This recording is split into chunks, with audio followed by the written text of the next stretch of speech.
오늘 말씀은 요한계시록 18장 21절로 24절까지 말씀을 통해서 결코 다시라는 제목으로 은혜를 나누고자 합니다. 오늘 본문 21절로 23절까지 이 내용을 통해서 보면은 21절의 하반절에 결코 다시 보이지 아니하리로다 말씀하고 있어요. 그런데 22절에 3번 그리고 23절에 2번 총 6번 결코 다시 보지 못하고 듣지 못하고 비추지 못하는 그런 내용들이 기록되고 있습니다. 이것은 바로 바벨론의 철저하고 영원하고 완전한 심판을 결코 다시 6번의 내용을 통해서 말씀을 하고 있습니다. 자, 이제 우리가 잘 알겠지만 계시록 17장, 18장 이 내용은 바벨론 심판에 대한 내용입니다. 그래서 17장은 바벨론이 음녀의 그런 어떤 관점으로 그 정치가 폭로가 되어지고, 그리고 18장은 이제 바벨론의 심판을 예고하고 있으며 거기에서 나올 것을 고면하고 더 나가서 이제 바벨론에 이 속해 있던 땅의 왕들 그리고 상인들 그리고 모든 해운 운송업자들 다 애통 가운데 놓여 있다, 이런 어떤 모습을 말씀하고 있어요. 이 땅 음녀 바벨론의 나라에서 살면서 모든 권력을 누리는 자들 그리고 모든 부를 누리는 자들 그리고 그거의 가치를 두고 아예 삶의 전념을 다하던 그런 모든 자들이 사실은 바로 그 가슴을 치며 울며 애통하는 내용은 마치 바로 짐승이 올무에 이렇게 붙들려 가지고는 몸부림치는 그런 절규와 같은 애통이 소개가 되고 있다, 이런 어떤 사실들을 말씀을 하고 있습니다. 그런데 반면에 20절 내용을 통해서 보면은 애통하는 자 가운데서 기뻐하는 자들이 있는데 그게 다른 자가 아니라 바로 성도다라는 사실을 말씀하고 있어요.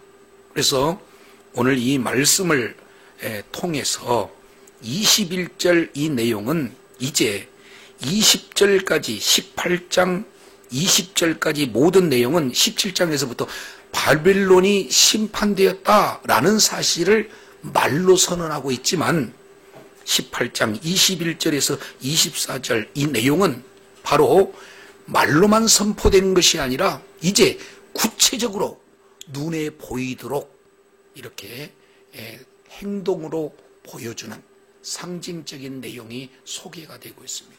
자, 그 내용에 21절부터 24절까지 이 내용은 요한계시록 전체 내용의 바로 큰 결론 중에 한 면을 보여주고 있어요. 자, 21절 우리 다 같이 한번 읽어보겠습니다. 시작. 이에 한 힘센 천사가 큰 맷돌 같은 돌을 들어 바다에 던져 이르되 큰 성 바벨론이 이같이 비참하게 던져져 결코 다시 보지 아니하리로다. 아멘. 여기서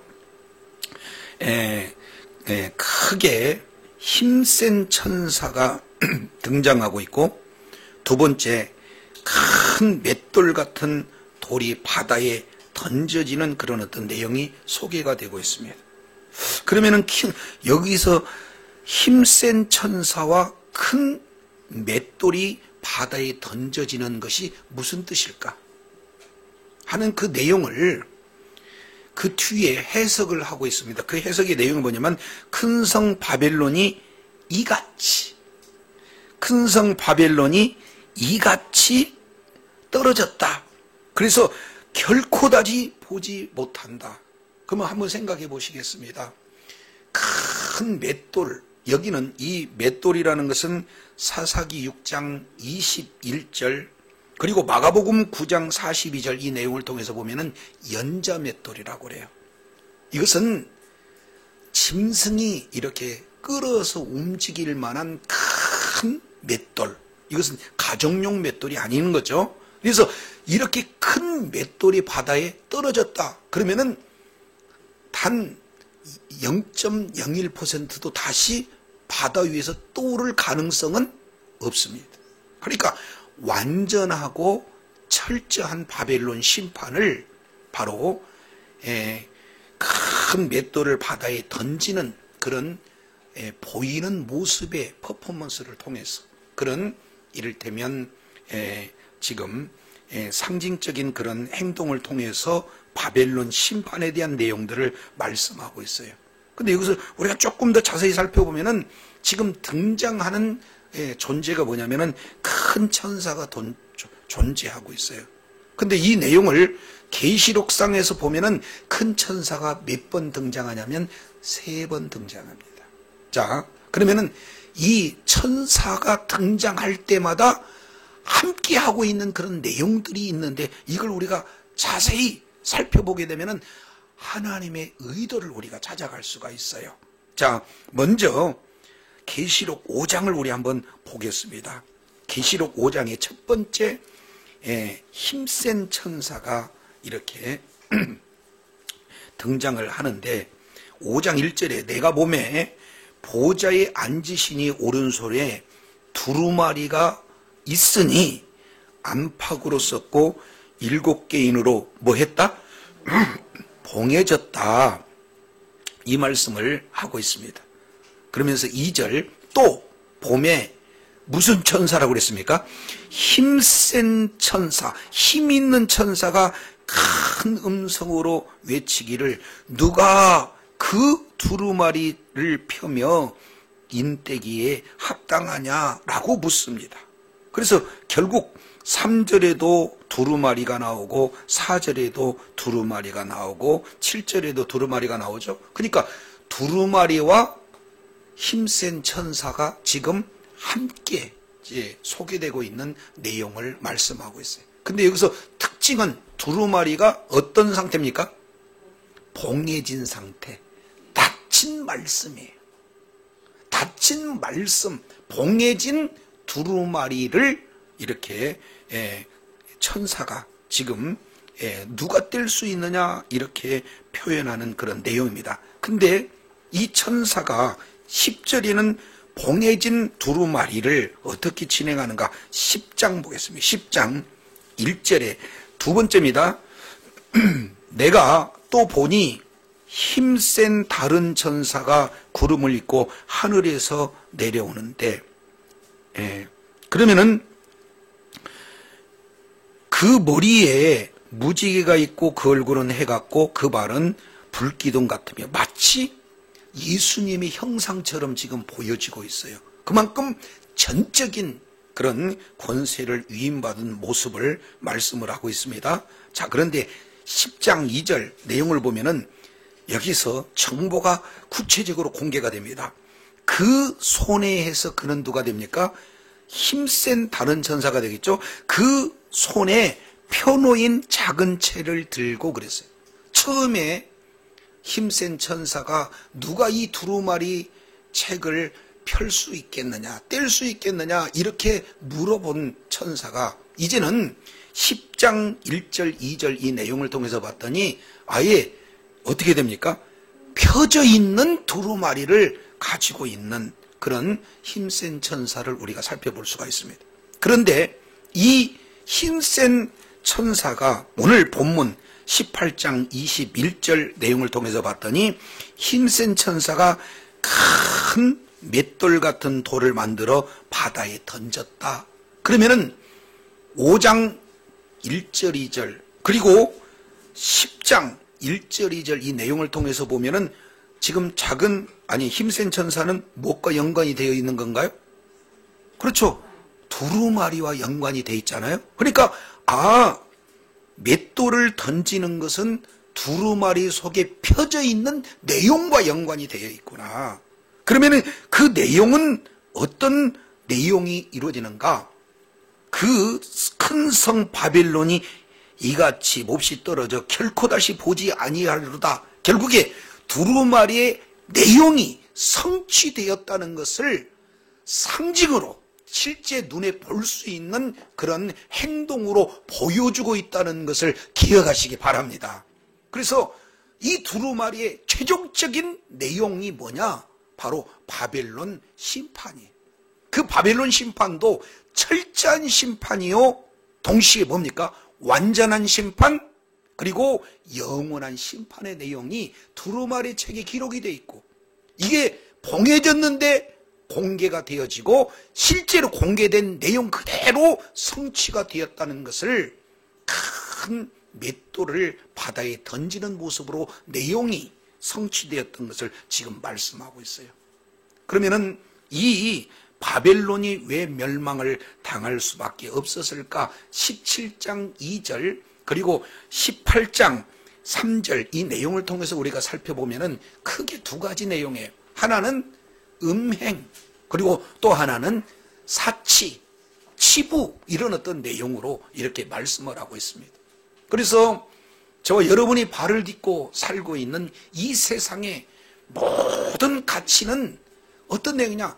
바로 물질의 모든 내용들을 다 집약하고 있는 내용입니다.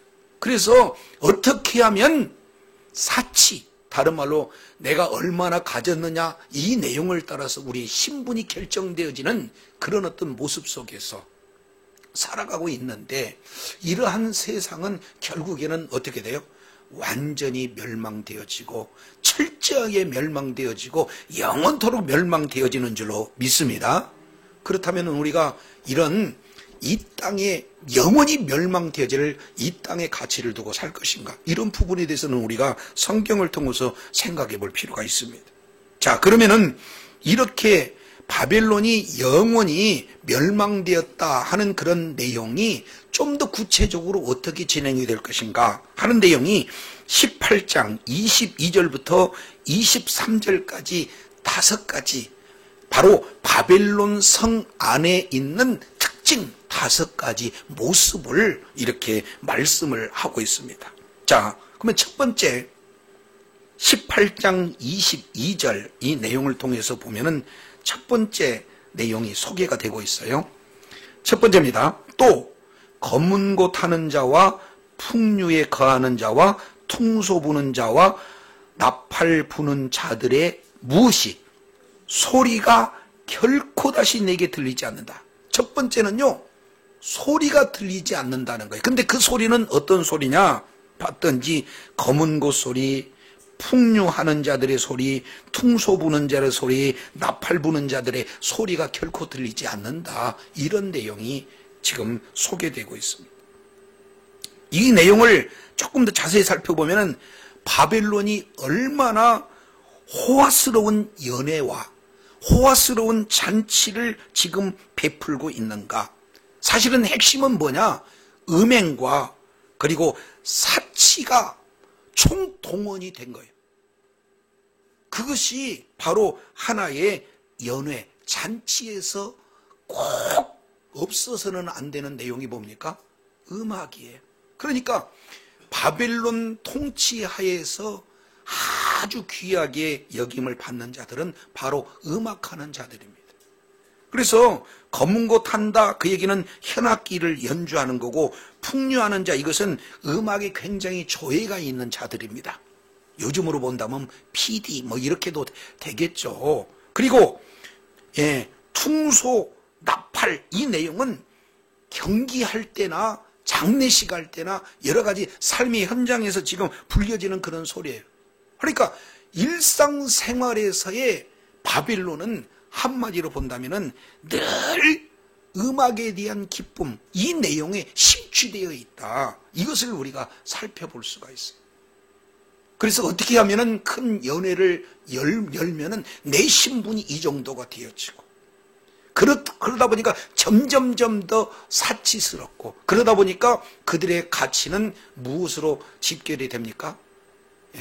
치부, 부에 대한 그런 관심이 바벨론 그 성에서의 그 첫 번째 해당된 내용. 근데 이제는 그런 내용을 완전히 멸망했기 때문에 들린다는 거예요? 들리지 않는다는 거예요?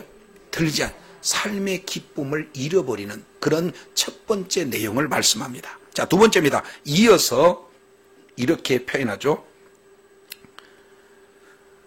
어떠한 세공업자든지 결코 다시 내 안에 뭐하지 아니라. 두 번째는요, 세공업자입니다. 첫 번째는 음악소리라면 두 번째는 세공업자에 대한 내용이에요. 여기서 세공업자다라는 내용은 조금 어렵습니다. 한번 따라해 볼까요? 테크니테스. 왜 이렇게 어려운 표현을 하냐면은 여기서 테크놀로지라는 바로 단어가 나오게 되는 거죠. 하이테크 기술의 집약입니다. 그러니까 이 바벨론 이전 고위급에 해당되는 귀족에 해당되는 그런 사람들은 하이테크 기술자들에게 아주 굉장한 이를테면은 기회를 주는 거고, 하이테크 기술자들은 그들의 그런 밀려오는 수주, 밀려오는 주문에 아주 너무나 기뻐하는 그런 어떤 내용이 됩니다. 그래서 최첨단의 기술을 그런 가진 것으로 서로가 윈윈하고 있는 그런 내용이에요. 자, 그러면은 이 내용을 조금 이해하려면 18장 12절 내용을 보면, 자, 땅의 상인들이 상품을 파는데 12절에 보니까 상품 목록이 기록되는 첫 번째가 뭡니까? 금, 음, 보석, 진주. 그럼 우리가 잘 알겠지만 금을 덩어리로 거래합니까? 잘 세공합니까? 근데 이 세공 기술이 얼마나 그때 당시도 탁월한지 몰라요. 그러니까 최첨단 기술이에요. 근데 이게 오늘날의 내용으로 본다면은 바로 우리들의 보면은 지금으로 본다면 반도체 그러지 않습니까? 이런 어떤 내용은 오히려 똑같은 무게라면은 금보다도 더 비싼 것이 반도체 그런 내용이에요. 그러니까 계속해서 상인들은 또 다른 제품을, 더 나은 제품을, 아주 더 많은 사람들이 요구하는 그런 제품들을 혈안이 돼서 만드는 그런 어떤 시대에 점점 가면 갈수록 지금 우리나라에 여러 가지 자랑거리가 많이 있지만 그래도 세계에서 가장 잘 나가는 것이 바로 스마트폰 아니겠습니까? 지금 나온 스마트폰 너무너무 좋아요. 근데 올해보다도 내년에는 더 어떻게 돼요?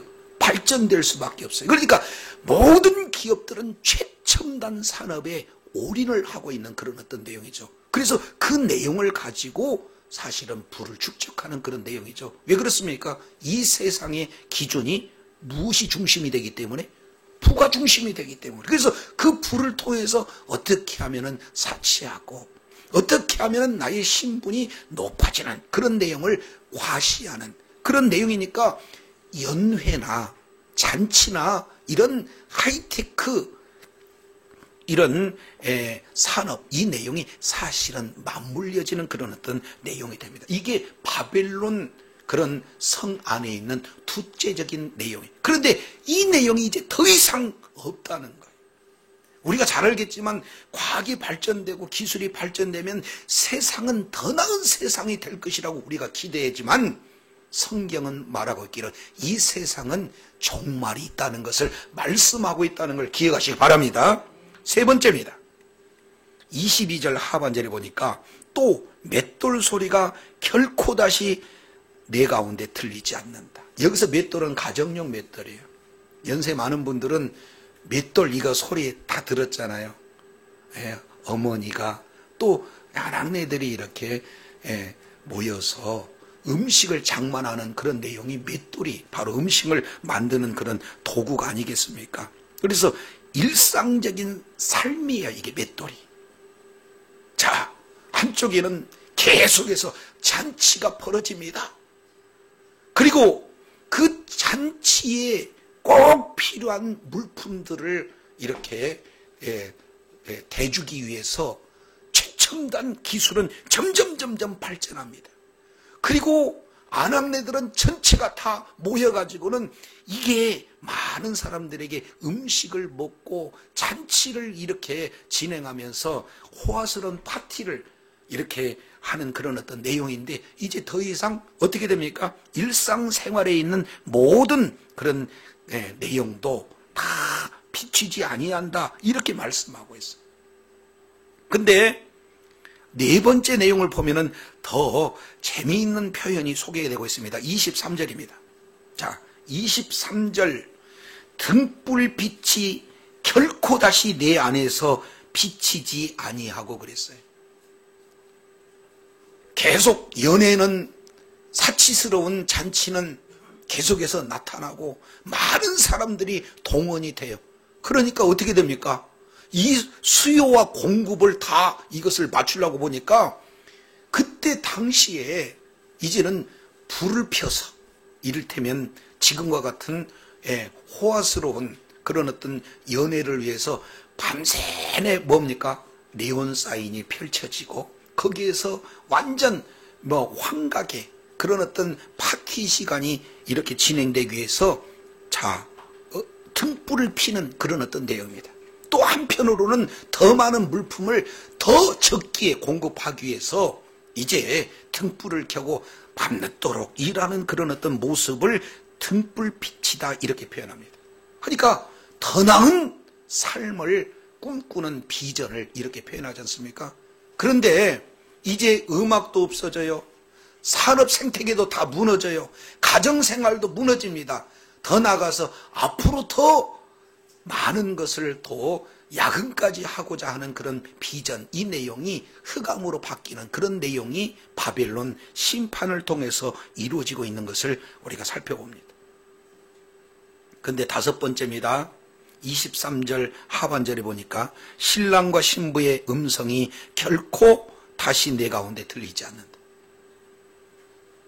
광란의 밤을 보내면서 거기에서 이제는 남녀가 막 결혼하는, 그리고 하객들의 소리와 남녀의 신랑 신부의 그 기쁨의 소리, 이런 어떤 내용들이 이제는 더 이상 끊겨진다는 거예요.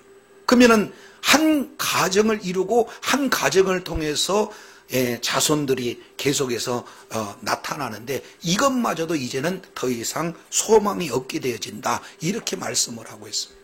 그래서 오늘 22절부터 23절까지 이 내용을 통해서 살펴보게 되어지면은 일상생활의 즐거움 완전히 없어져요. 그런데 이 내용이 마지막 신랑 신부의 내용은 많은 잔치 중 인생에서 가장 그 기쁨 중에서 최고의 기쁨은 무슨 기쁨인가요? 결혼의 기쁨이지 않습니까? 그래서 일상생활의 기쁨이나 아니면은 모든 아주 탁월한 인생에서 최고의 즐거움 자체가 사라져버려요. 바벨론 심판을 통해서. 두 번째, 세공업이 발달되어지고 최첨단 하이테크 그런 기업들이 쓰고, 그리고 밤에 휘황찬란한 그런 밤 문화뿐만 아니라 더 많은 그런 물품을 생산해서 밤늦도록 일하는 이런 구조, 산업 생태가 완전히 무너지고 비전 자체도 없어져요. 그런데 정작 중요한 것은 모든 기본적인 생활 자체도 안 되는 그런 내용으로 전락이 되어지는 것은 바로 바벨론이 큰 맷돌의 바다에 빠져서 더 이상 떠오를 수 없는 완전하고도 철저하고도 영원한 심판 속에서 나타나는 다섯 가지 모습을 말씀을 하고 있습니다. 자, 근데 이 내용이 21절 그리고 23절까지 이 내용이 최종적인 바벨론 심판의 선언이라면 왜 이렇게 바벨론이 심판당할 수밖에 없었는가 하는 그 이유 세 가지가 23절 하반절과 24절의 세 가지 이유가 됐어요. 왜 철저하게 바벨론이 영원토록 완벽하게 멸망을 당할 수밖에 없었을까? 그 이유 첫 번째입니다. 23절 하반절 이 내용을 보면은 이렇게 표현해요. 자, 23절 하반절에 보면은 이런 말씀을 하고 있습니다.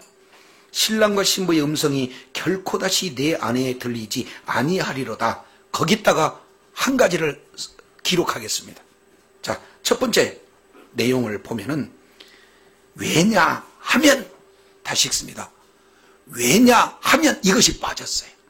왜냐하면, 왜 5가지의 이 모든 내용들이 볼 수도 없고 들을 수도 없고 비춰질 수도 없는 그 이유가 왜냐하면, 첫 번째, 너희 상인들은 땅의 왕족들이기 때문이다. 자, 그러면 왜 바벨론이 멸망당할 수밖에 없을까? 왕이 누구라는 거예요? 왕족이 누구라는 겁니까? 상인들이 왕족이라는 거예요. 이거 굉장히 시사하는 바가 큽니다. 자, 사사기 맨 마지막 장 마지막 절 내용을 통해서 보면 뭐라고 표현하고 있습니까? 자, 당시에는 뭐가 없어서? 왕이 없으므로 자기의 소견에 옳은 대로 행하였더라. 무질서의 상황이지 않습니까? 그런데 바벨론이라고 일컬어져 있는 이 세상에서 왕이 있는데 그 왕은 사사기의 내용처럼 자기 자신들이 다 왕이에요. 근데 그 중에서도 왕 중의 왕이라고 할 수 있는 내용이 뭐냐? 상인들이 왕이 된다. 그러면은 여기서 한마디로 보면은 이 세상을 하나님께서 말씀으로 창조하시고 온 우주 만물의 주권자요, 온 우주 만물의 주인이 하나님이시다는 것을 선언해서 우리는 바로 하나님께서 우리의 왕이심을 선포하고 왕을 경배하는 자가 바로 저와 여러분이 돼야 될 줄로 믿습니다. 그런데 그 왕이 바뀌어져 버렸어요. 뭘로 바뀌어졌습니까? 상인으로, 다른 말로 돈이 왕이 되어버렸어요. 돈이면 최고입니다. 돈이면 못할 것이 없습니다. 돈이면 가장 큰 권세가 바로 돈입니다 라고 주장하는 거예요. 그렇기 때문에 이 돈이 이제는 왕노릇을 하고 있는 거예요. 디모데전서 6장 바로 7절에서 10절 이하 이 내용을 통해서 보면은 돈을 사랑하는 것이 일만하게 뿌리다, 이렇게 표현하고 있습니다. 돈은 사랑할 대상이 아니라 다스려야 할 대상인 줄로 믿습니다. 돈이 우리를 통치해서는 안 된다, 그 말이에요. 그런데 바벨론의 통치의 핵심 내용이 누굽니까? 돈이라는 거예요. 하나님이 우리를 통치하시고 하나님의 통치를 받을 때, 그리고 하나님을 예비할 때 가장 기쁨과 행복과 하나님이 허락하신 축복이 저와 여러분에게 보장이 되어지는 줄로 믿습니다. 근데 이런 가치가 없어져 버리는 거예요. 이것이 세상의 논리뿐만 아니라 교회에도 역시 마찬가지로 돈의 논리가 진행이 됩니다. 그래서 디모데후서 3장 1절부터 4절까지 이 내용을 통해서 보면은 크게 여러 가지 많은 내용이지만 마지막 때가 되면은 고통의 때가 이른다. 첫 번째, 많은 사람들은 자기를 사랑한다는 거예요. 두 번째는 돈을 사랑한다는 거예요. 세 번째는 쾌락을 사랑한다는 거예요. 이것이 주님이 오시는 그 직전까지 이 세상의 가치, 마지막 시대의 그 가치가 하나님을 사랑할 대상이 되어야 되는데 하나님이 아닌 자신, 돈, 쾌락이 사랑의 대상이다, 이렇게 표현하고 있어요. 그래서 우리 하나님께서는 바로 바벨론이 연자 맷돌 같은 큰 맷돌이 바다에 던진, 그럼 받아서 최종적인 멸망이 될 수밖에 있는 가장 첫 번째 내용을 돈으로 꽂고 있어요. 저와 여러분은 돈을 잘 관리하되 돈을 사랑하는 어리석은 자가 한 사람도 없기를 바랍니다. 돈은 사랑의 대상이 아니에요. 다스리는 대상인 줄로 믿습니다. 그래서 하나님께서는 돈을 잘 다스릴 수 있는 사람은 수백조도 수천조도 주실 수가 있지만 돈을 사랑해서 돈에 지배받는다면 하나님의 그 사랑을 뺏기지 않기 위해서 돈이 따르질 않아요. 두 번째입니다. 더 심각한 거죠. 두 번째도 하반절에 왜냐하면 너희 상인들이 땅의 왕족이다. 또 그 다음에 왜냐 하면 그게 또 빠졌어요. 그러니까 이걸 넣어야 돼. 그래야 본문을 제대로 이해하는데 옳습니다. 그래서 왜냐 하면 마지막 내용을 보니까 뭐라고 23절 하반절에 기록됐습니까? 내 무슨 술? 복술. 내 복술로 말미암아 만국이 미혹됐기 때문에. 아니 바벨론이 멸망당할 수밖에 없는 것은 돈이 왕됐다는 거예요. 다른 말로 모든 자들이 물질 만능주의에 다 빠졌어요. 세상 사람들은 그렇게 빠질 수밖에 없지만은 믿는 믿음을 가진 우리 역시 마찬가지로 물질 만능주의에 스물스물 이렇게 미혹이 당하는 그런 내용들이 많기 때문에 이렇게 말씀하고 있는데, 그러면은 그 미혹하는 내용을 봤더니 어떤 내용입니까? 어떤 내용이에요? 23절 내용을 보니까 아니 하반절에 내 복술로. 자, 옆에 분한테 복술 안 돼요. 시작. 우리가 아무리 복술 안 돼요 외친다 할지라도 복술에 딱 저와 여러분이 걸려들면은 끝이에요. 복술로 저와 여러분을 뭐 하는 거예요? 미혹한다. 이렇게 말씀하고 있습니다. 자, 이 복술, 이 내용을 통해서 보면 파르마케이아라는 이런 단어를 써요. 왜 이렇게 어려운 단어를 썼냐면 이 복술이라는 원래 뜻은 여러 가지 많은 내용이 있지만 대표적인 게 크게 세 가지입니다. 복술이라는 것은 첫째 마술, 두 번째 요술, 세 번째 독약을 섞은 자, 이렇게 표현해요. 그러니까 조금 의미가 달라지죠? 독약을 섞은 자예요. 그러니까 독약을 섞어서 저와 여러분한테 먹인다 그러면은 어떻게 되겠어요? 독약에 의해서 중독됩니다. 그리고 결국에는 죽음의 길로 갈 수밖에 없어요.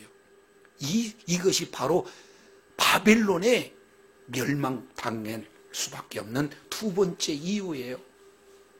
이 내용이 엄청난 권력, 힘도 갖고 있지만 우리를 미혹하는 내용이 뭐냐면 복술입니다. 복술. 성경을 보면 하나님을 만날 수 있고 성경을 통해서 하나님이 어떻게 일하심을 우리는 성경을 통해서 보게 된 줄로 믿습니다. 그래서 성경을 통해서 보면은 하나님이 원하는 것이 무엇이고 하나님이 싫어하는 것이 무엇인지를 우리는 성경을 통해서 알 수가 있거든요. 그런데 세상에서는 이 진리의 말씀, 생명의 말씀에 독을 타요. 그러니까 창세기 1장을 우리가 신앙 고백하지 않으면 사실은 성경이 우리 말씀이 될 수가 없는데 세상에서는 창조론을 이렇게 지지합니까? 진화론을 지지합니까? 그러니까 성경 말씀에 이 세상의 지식으로 물타기예요. 과학의 그런 최첨단 과학을 통해서 하나님의 말씀을 부정하고, 그리고 생명 이 기원에 대한 내용도 세상의 그런 기술 발달로 인해 가지고 이것도 부인하고, 이것이 한마디로 복술이에요. 그러니까 저와 여러분뿐만 아니라 자라는 우리 다음 세대가 어떻게 해야 할지를 모르는 거죠. 과학은 이런데 성경은 이렇다. 이런 상황에서 이제 미혹이 되어진다 그러면은 이제 성경은 그 힘을 잃게 되어지고 오히려 이제 과학 만능주의 쪽으로 빠져버리게 되는 거죠. 과학으로 다 증명할 수가 없습니다. 예술의 영역을 다 어떻게 과학으로 증명할 수 있겠습니까? 못해요. 근데 이런 복술, 하나님의 말씀에 세상 지식을 물타기 해가지고는 진리에서 벗어나는 그런 내용이 세상 그런 어떤 사람들만 있는 게 아니잖아요. 어떻게 예수님이 죽었다가 부활하시냐, 이것은 신화라, 이렇게 하고는 역사적인 사실임에도 불구하고 얼마나 부인을 많이 합니까? 그렇지 않습니까? 그런데 이런 내용이 어디에서 드러나요? 교회에서도 드러나요. 홍해 사건이 그냥 잔잔해가지고는 물이 이렇게 안개로 쫙 이렇게 펴 있으니까 사람들이 그냥 걸어갔겠습니까? 성경 그대로 진짜 바다였겠습니까? 근데 우리 삶의 이해가 안 되니까 그런 엉터리 신학자들이 나오고 엉터린 교리가 나오게 되는 거죠. 어떻게 피조물이 내가 하나님이라고 할 수가 있습니까? 이런 것이 교회를 통해서 이단의 그런 어떤 부분으로 나오고, 심지어는 건전하다는 그런 교회에서도 이런 일들이 자행이 되어지는 거예요. 한동안 지금은 잠잠하고 있는데, 아니, 하나님이 무엇이든지 할 수 있는 능력이 있는 분이죠. 그런데 오히려 많은 성도들에게 진리의 말씀, 생명의 말씀이 기준이 되어지는 것이 아니라 금 이빨로 변해야 하나님이 살아계신 것처럼, 금 이빨로 변해야 지금 하나님이 임재하는 것처럼 성도들을 말씀에서 벗어나서 나타나는 현상으로 마취시키는, 미혹시키는 이런 일들이 교회 안에서도 나타나요. 그러니 하나님께서 마지막 시대에 돈이 최우선주의, 이것 때문에 두 번째는 진리를 훼손하고 독극물, 다른 세상의 이론을 그 속에서 이제 퍼쳐가지고 오히려 하나님의 말씀, 그 절대 진리를 훼손하는 이런 내용 때문에 바벨론을 심판하신다는 두 번째 이유를 말씀하고 있습니다. 세 번째입니다. 24절 너무 중요하죠? 우리 한번 읽어볼까요? 시작. 성도들과 및 땅 위에서 죽임을 당한 모든 자의 피가 그 성중에서 발견되었느니라 하더라. 자, 여기서 보면은요, 지금 사도 요한이 그 애절한 마음이 이 속에 쫙 비춰지고 있어요. 24절. 선지자들과 성도들과 및 땅 위에서 뭐 하는 자? 한번 선지자들도 그리고 성도들도 포함해서 모든 땅 위에 있는 죽임을 당한 자는 순교자들이지 않습니까?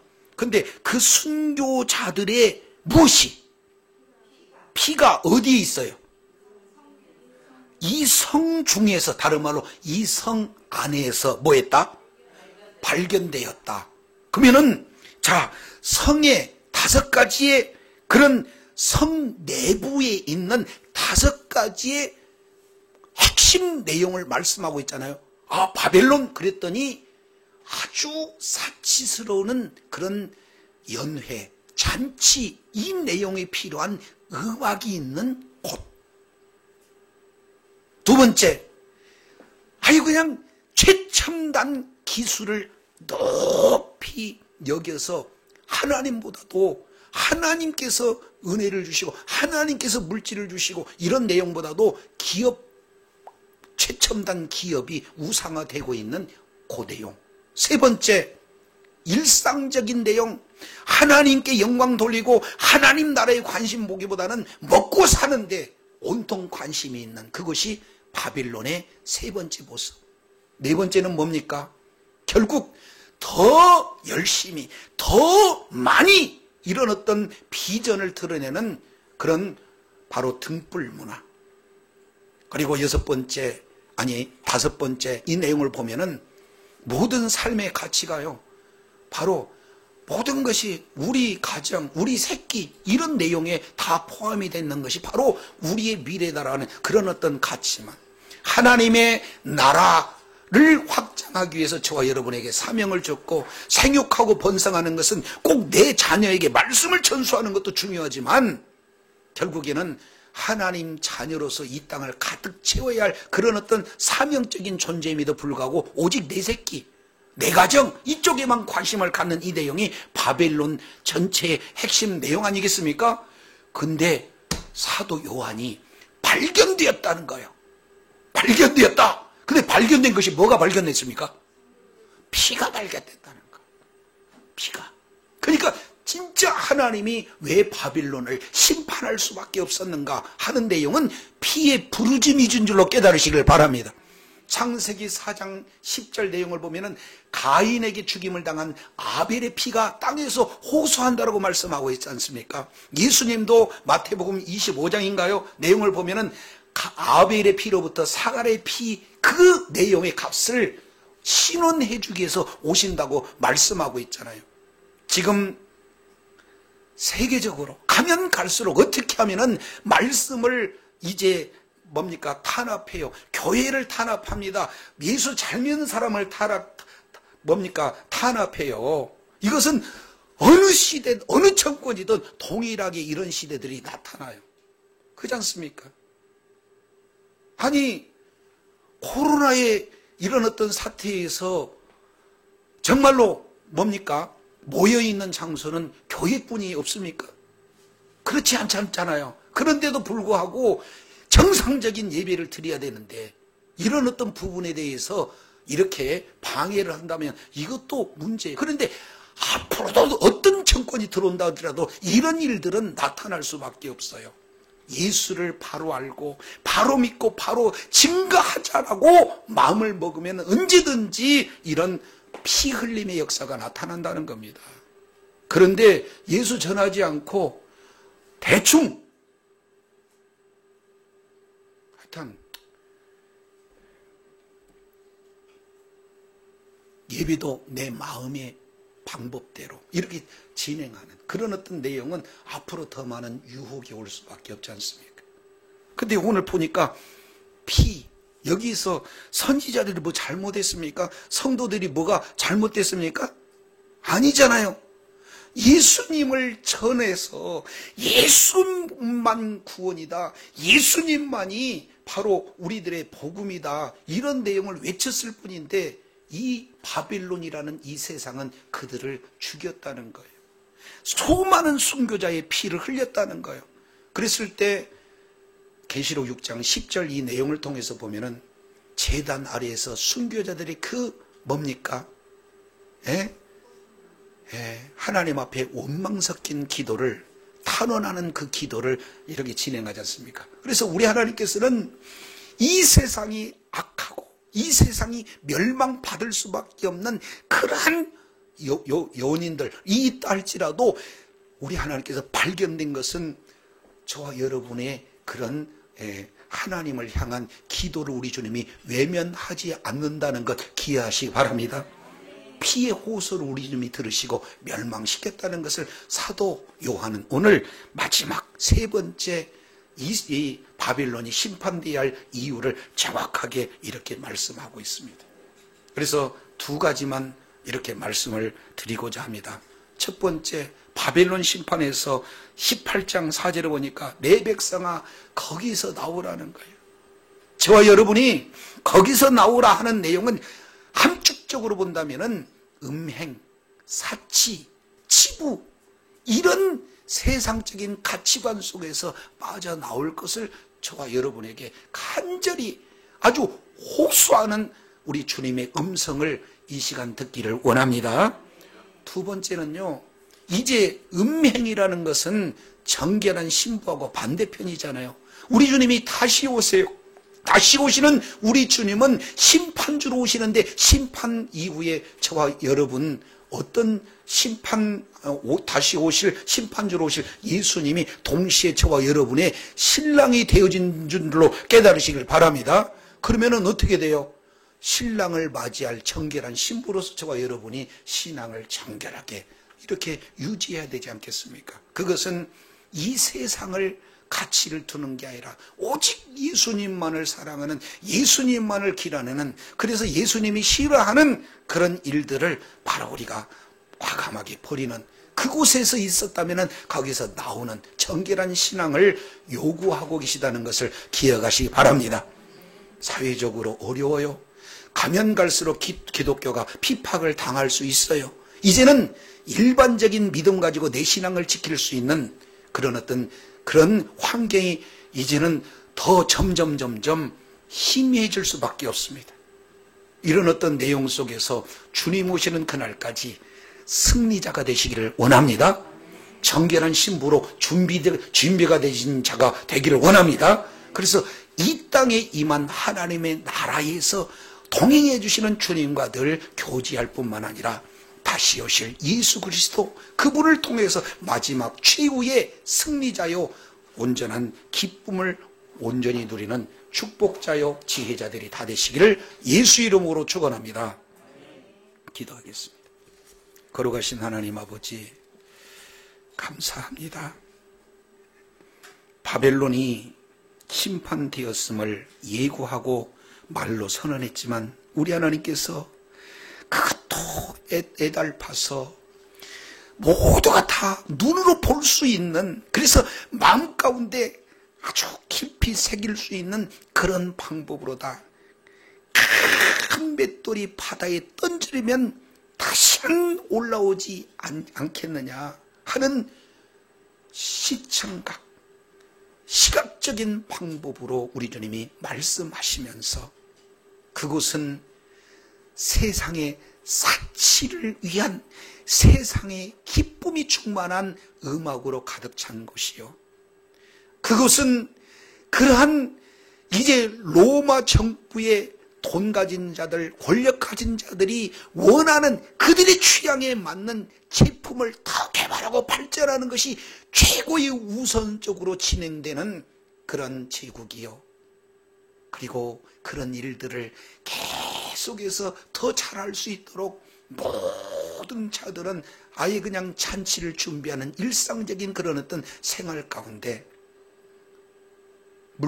계속해서 넘쳐오는 그런 많은 수주량 때문에, 폭주하는 주문 때문에 이제 밤까지도 더 열심히 노력해야 살 수 있는 것이 최고의 가치가 되는 그런 시대에 내 가정, 내 자녀에게 오직 관심이 다 쏠려져 있는 그런 시대 속에서 바벨론이 바로 심판당할 수밖에 없다. 이제 그러면 그런 모든 내용 다 없어지는데 우리 하나님께서 더 주목하고 마지막까지 우리에게 보여주고자 하는 그런 내용은 다른 내용이 아니라 바로 예수님 잘 믿고 말씀대로 사는 그런 자가 박해를 당하고 심지어는 죽임을 당하는 그 신음소리도 우리 주님께서 외면하지 않고 반드시 보복해 주시되 갑절로 갚아주시겠다는 그 내용이 마지막 바로 우리 주님이 오실 그때에 성취되어진다는 사실을 힘센 천사가 처음에는 열려져 있지 않기 때문에 우리가 모르지만 열려져 있는 내용이 무슨 내용인지를 정확하게 보여주고 실제 내용이 완성이 되었다, 성취가 되었다는 내용으로 말씀해 주면서 이제 우리가 마지막 시대를 어떻게 살아가야 할 것인지 오늘 또 본문을 통해서 말씀하여 주시니 감사합니다. 주님 오시는 그날까지 내 신앙 잘 지키고 그리고 말씀을 증거하는 사명을 잘 감당할 때 이 세상의 사치, 부여의 미혹으로부터 그리고 외적인 그런 핍박으로부터 나 자신을 이기고 그까지 의로운 병기로 쓰임받고 주님 앞에 영광 돌리는 지혜자여 축복자들 다 되게 하여 주시옵소서. 감사드리며 우리 구주 예수님 이름으로 기도드립니다.